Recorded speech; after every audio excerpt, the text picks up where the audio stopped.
The story of how a Mexican immigrant, threatened with deportation, became World War I's most decorated Texan. It's September 1918, and American troops are taking part in a major assault on German positions during World War I. As the Battle of Saint-Mihiel rages in France, one U.S. soldier and his buddies are pinned down by concentrated machine gun volleys. The soldier subsequently launches a solo attack and single-handedly knocks out the German machine gun nest.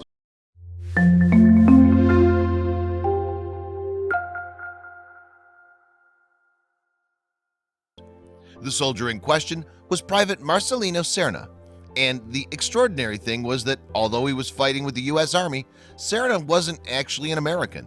He was in fact a Mexican citizen and one who'd been an illegal immigrant in the U.S. We'll come back to how an illegal immigrant ended up fighting in the U.S. Army, but first let's learn a little more about who Marcelino Serna was. He was born on April 26, 1896 at Hacienda Robinson, a miners' encampment near the Mexican city of Chihuahua. Serna was born into poverty, and this is probably what motivated him to trek to the Rio Grande and cross the Great River into El Paso, Texas when he was around 15 years old. The new migrant could speak little English, and like so many of his countrymen, he made do with poorly paid jobs. Serna started in El Paso working as a maintenance man on the railroads. Later, one of the menial jobs that Serna took to get by was as a laborer at a sugar beet farm near Denver, Colorado, and that's where U.S. government authorities caught up with him. Serna was one of a group of men arrested by federal officials. Of course, Serna had entered the U.S. via El Paso without any papers, so he now faced the very real prospect of being deported back to his home country. And that meant going back to square one in terms of fulfilling his dreams.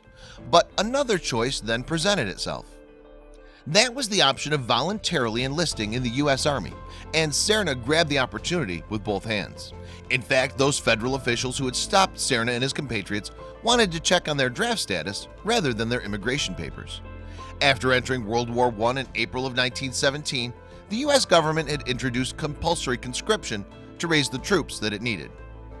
So Serna now found himself undergoing his 3-week basic training at Camp Funston, part of Fort Riley in Kansas. After that shockingly brief introduction to military life, Serna was now sent across the Atlantic to serve on the notoriously brutal Western Front in Europe. Private Serna was attached to Company B, 355th Infantry, 89th Infantry Division.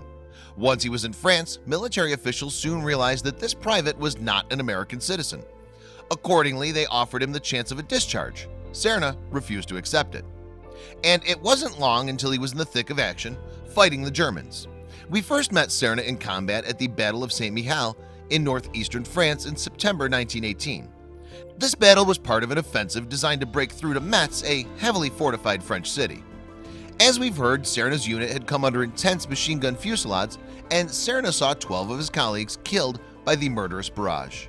That's when he volunteered to scope out the territory in front of them on his own, despite the fact that 2 bullets had already glanced off his steel helmet.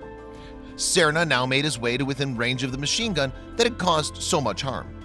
In fact, with an almost complete disregard for his own safety, he crept so close to the machine gun nest that he was able to hurl 4 grenades into the German emplacement.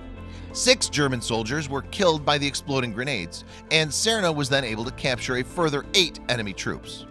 That outstanding example of courage might have been enough for most men, but Private Serna wasn't finished yet, not by a long chalk. And just 2 weeks later, he was able to again show what he was made of, this time in a battle in the large-scale Meuse-Argonne offensive. The Meuse-Argonne campaign, which started in September 1918, was an element of the final push by Allied troops that eventually led to German capitulation on November 11, 1918. Featuring more than 1 million U.S. troops, it was the biggest single attack in American military history, before or since. During the offensive, Serna spotted a German sniper some way ahead of the position that he and his comrades were occupying. Serna opened fire and wounded the sniper, who then made good his escape.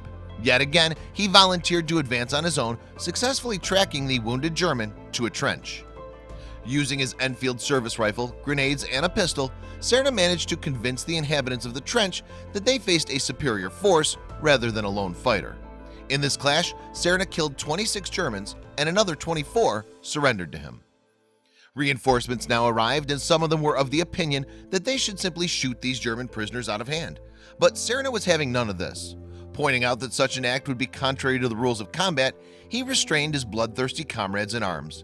This moral courage showed that Serna had reserves of more than one type of bravery. These feats of military daring won Private Serna the Distinguished Service Cross, the second highest U.S. medal awarded for bravery in combat. It was presented to him by General John J. Pershing, the man in charge of the American Expeditionary Force, a high honor indeed. Serna also received military honors from the French and the Italians, as well as other American decorations, including 2 Purple Hearts. However, Serna's luck finally ran out on November 7, 1918, a heartbreaking 4 days before the end of the war. Accurate German sniper fire left him wounded in both legs. After a spell in a French military hospital, Serna returned to the U.S. and then left the Army in May of 1919. And this illegal immigrant was now the most decorated World War I soldier in Texas. Marcelino Serna became a U.S. citizen in 1924 and worked in a variety of civilian jobs until his retirement in 1961. He died in 1992 at the age of 95, having lived a life that was a testimony to what an immigrant, even an illegal one, can achieve in the U.S. Check out these other videos from Let Me Know. If you haven't made the move to subscribe to our channel, all you need to do is click on that red subscribe button. Thank you for watching.